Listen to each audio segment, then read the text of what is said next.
21 August grenade হামলা মামলায় খালাস পাওয়া বিএনপি ভাইস চেয়ারম্যান এবং সাবেক শিক্ষা উপমন্ত্রী আব্দুস সালাম পিন্টু প্রায় 17 বছর পর কারাগার থেকে মুক্তি পেলেন।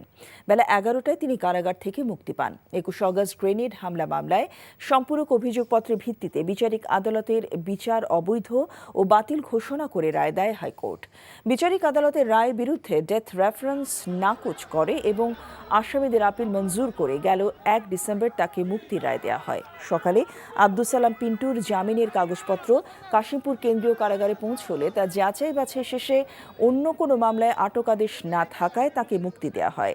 টাঙ্গাইল জেলা বিএনপির প্রতিষ্ঠাতা সাধারণ সম্পাদক আব্দুস সালাম পিন্টু 1991-1996 সালের 15 ফেব্রুয়ারি ও 2001 সালের জাতীয় সংসদ নির্বাচনে টাঙ্গাইল 2 আসন থেকে সংসদ সদস্য নির্বাচিত হয়েছিলেন। 2001 সালে তিনি শিক্ষা উপমন্ত্রীর দায়িত্ব পান। 2008 সালে জানুয়ারিতে 21 অগস্ট গ্রেনেড হামলা মামলায় গ্রেফতার হন তিনি। তখন থেকেই তিনি কারাগারে আছেন। 21 অগস্ট গ্রেনেড হামলা মামলায় পিন্টু ফাঁসির দণ্ডপ্রাপ্ত আসামি ছিলেন। চাকরি পেয়ে গেছি। চাকরি? আপনার কি কোনো কমন সেন্স নেই? আপনি একটা মানুষের বাসায় ঢুকে পড়ছেন কিভাবে? বাসায় প্রবেশের কি নিষেধ আছে নাকি?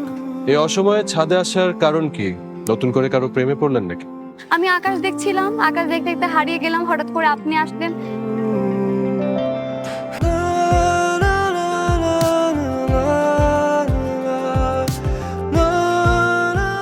তুমি এখানে কেন?